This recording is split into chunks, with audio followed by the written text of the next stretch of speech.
Okay, let's talk about training. Training is telling people what you want from them and how to do it. I think you should be doing training every single week, minimum every 2 weeks. For example, if I were to bring my car to your shop and you had your people do a paper or digital inspection on my vehicle and make recommendations, and let's say you had every tech do it and they didn't talk to one another, would the service advisor get the same exact recommendations from every tech?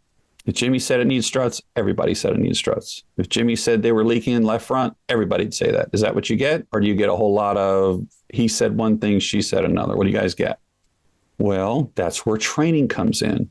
We think people should know how to fix cars. Well, most of the stuff you guys recommend on a DVI or a paper inspection, there's no specs for any of that stuff. So when you hire someone from another company and you bring them into your store, do you take the time to establish your standards, help them understand this is how we look at the car, this is when we make recommendations, this is our standards? Do you take the time to do that? Because if you don't, how would they know? And I will tell you that what makes a company great is not being good sometimes, it's being consistent all the time. McDonald's is one of the most successful organizations in the world, 31,000 stores, 119 countries. And I wouldn't say that their food is the best, but it is certainly consistent. For example, does anybody know the recipe for a Big Mac hamburger? Anybody quote it off the top of your head? Yes. Go ahead, lay it on me. 12 beef patty, special sauce, less cheese, pickles, onions on a sesame seed bun. You go, girl. I can even sing it. It was 12 beef patty, special sauce, lettuce, cheese, pickles, onions on a sesame seed bun.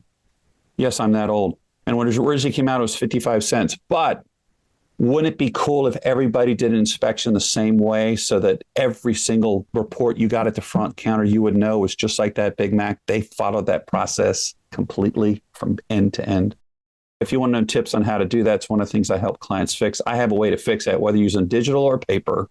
Don't need to change what you use to do it, but I've got an exercise that will totally create standards and stop that chaos. Let me know if you want some help with that. It's huge. It's not because your people are not qualified. It's because you just haven't taken the time to establish standards, and telling them the standards isn't enough. It doesn't work. You actually have to go through an exercise. If you're interested in talking about that also as a webinar, let me know. I'll be happy to talk about it. It's called Fixing Your Dysfunctional Courtesy Check Process. If your courtesy check takes longer than 12 minutes, it takes too long. Your people should be able to look at every major component to the vehicle in 12 minutes or less and be training the oil before they even start documenting what's needed. If it takes longer than 12 minutes, it will cause all kinds of problems. What happens is if it takes longer than 12 minutes, first of all, if the customer's waiting, you have no shot at selling them because by the time the service advisor gets the report, the customers are ready to leave. The problem that happens is because it takes so long and because we push techs for production, if they're spending that much time on it, they're eventually going to stop doing it. They'll start cherry picking it. They'll just find the highlights because they frankly don't have time. So what I teach is and I've taught thousands of techs to do this over the years, a step-by-step process, even from how you walk out to the car, how to look at the entire car and be draining the oil in 12 minutes or less, and then have everything you need. All you got to do is fill out the documentation while the oil is draining.